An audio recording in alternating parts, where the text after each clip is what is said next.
La palabra mágica plástico proviene del griego plásticos, que significa simplemente moldear o dar forma. La necesidad de moldear y mejorar los materiales de la naturaleza es tan antigua como el hombre. El bronce, una mezcla de hierro y estaño que puede moldearse sometiéndolo al calor, fue, de algún modo, uno de los primeros plásticos. Pero fue la revolución industrial del siglo XIX la que estimuló la creación de plásticos y creó una enorme demanda de materiales que pudieran manipularse y moldearse fácilmente. En el siglo XIX se quería desarrollar el marfil artificial. A mitad de siglo, el elefante africano estaba en peligro de extinción debido al exterminio que sufría por parte de los cazadores, quienes buscaban sus colmillos para convertirlos en bolas de billar. Alexander Parkes, un inventor inglés, descubrió un tipo de plástico parecido al marfil, al que llamó parkesina, y que ganó una medalla de bronce en la Exposición Universal de Londres de 1862.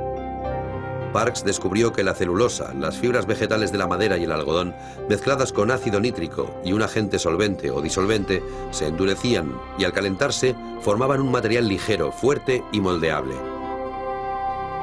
Este medallón tan hábilmente trabajado está hecho de parkesina, al igual que este bastón tallado y estas molduras decorativas.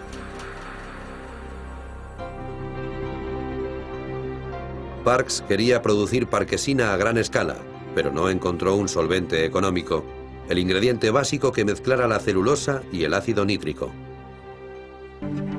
John Wesley Hyatt, impresor e inventor americano, tomó el relevo de Parkes. Hyatt tuvo varias ideas geniales.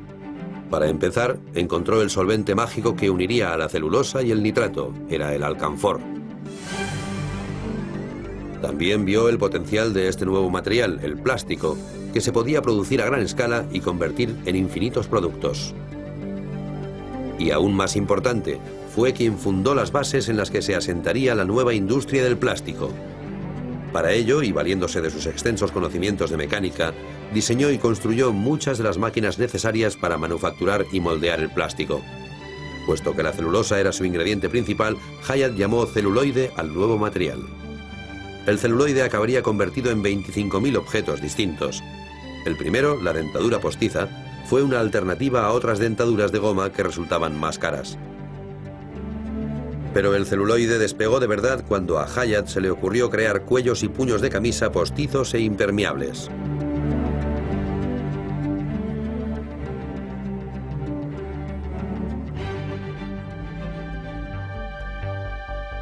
Los cuellos y los puños tuvieron tanto éxito que amenazaron a la industria china de la lavandería, en Estados Unidos, como sugieren alegremente los anuncios de celuloide que aprovecharon el sentimiento antioriental que afectó a este país en el siglo XIX.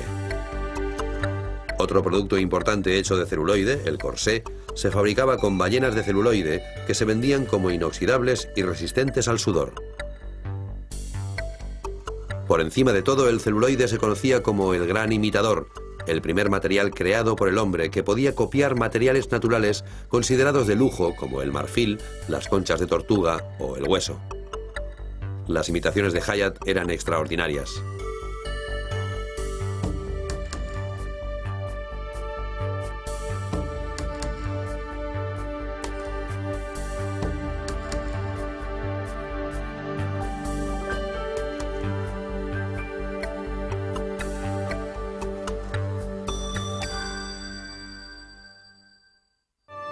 El éxito del celuloide fue espectacular.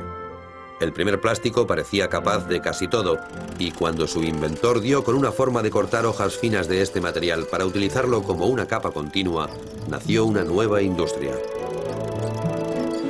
A principios del siglo XX se producían cada año más de 36 millones de kilos de película. El celuloide tuvo éxito a pesar de contener un defecto mortífero. Al estar compuesto en gran parte de ácido nítrico, se trataba de un material extremadamente inflamable. Esto creó un problema insólito con las bolas de billar, que eran el producto para el que se había inventado el celuloide. A menudo, tras ser golpeadas, explotaban, provocando el caos y el terror entre los presentes.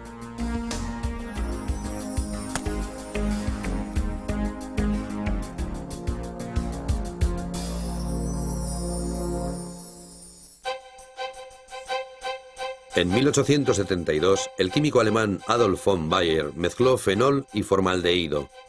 Los puso en el tubo de ensayo y al cabo de poco se desbordaron en una llama gaseosa.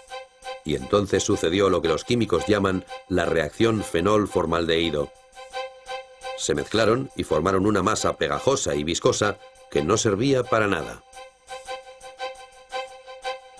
O por lo menos no servía para nada hasta que apareció Leo Baekeland, un brillante químico e inventor estadounidense que acabaría siendo considerado el padre de los plásticos modernos. Baekeland estudió la reacción fenol-formaldehído y observó que la sustancia pegajosa se volvía dura al calentarla y que tomaba la forma del continente en el que se hallaba. Sin embargo, la reacción fenol-formaldehído tenía un grave problema. Al calentarlos, los productos químicos emitían un gas que hacía que se solidificaran en una masa espumosa que se desmigajaba fácilmente. Como Hyatt se vio obligado a diseñar una forma efectiva de procesar el material. Lo consiguió al inventar el método de calor y presión y al diseñar una máquina, el bakelizador, que calentaba los productos a altas temperaturas y los presionaba para expulsar el gas y crear un material suave, liso y duro. A este material, descubierto en 1907, lo llamó bakelita. La bakelita representó un paso de gigante en la historia del plástico. A diferencia del celuloide, que se componía básicamente de algodón y madera descompuestos, la bakelita era fruto del tubo de ensayo y no tenía analogía en la naturaleza. Cuando el fenol y el formaldehído reaccionaban al calor, formaban moléculas que no habían producido hasta entonces miles de millones de años de evolución.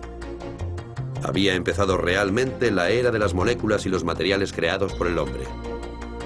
Además, la bakelita dio origen a una nueva y extensa categoría de plásticos, los termoplásticos, que eran duros, resistentes, antiinflamables y prácticamente irrompibles, además de conservar indefinidamente su forma una vez moldeados. La bakelita, el material de los 1000 usos, permitió fabricar teléfonos, cámaras, relojes, radios, joyas y sí, bolas de billar que no explotaban. Tras la Primera Guerra Mundial, la bakelita fue considerada por los diseñadores como el material de su era, no porque imitara de forma efectiva los materiales tradicionales, sino porque era artificial, es decir, no natural. Las fibras artificiales llegaron en 1939 de la mano de Wallace Carothers y la empresa DuPont, que buscaban un sustituto para la seda natural. Carothers partió de sustancias de la propia seda y logró un nuevo polímero, la poliamida, que comercialmente se llamó nylon. A principios de siglo se desarrolló en Francia un material semisintético creado de celulosa tratada químicamente llamado rayón. Era una especie de seda para la mujer y se hizo muy popular, especialmente en los años 30, cuando formaba parte del 85% de las prendas de vestir.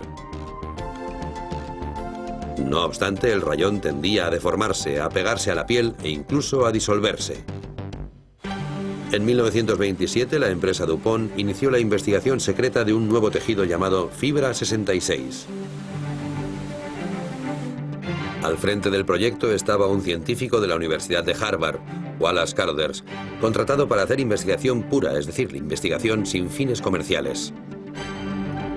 Fue uno de los más importantes investigadores del nuevo material. Verificó y dibujó las estructuras encadenadas de las moléculas de plástico y desató la era del diseño molecular.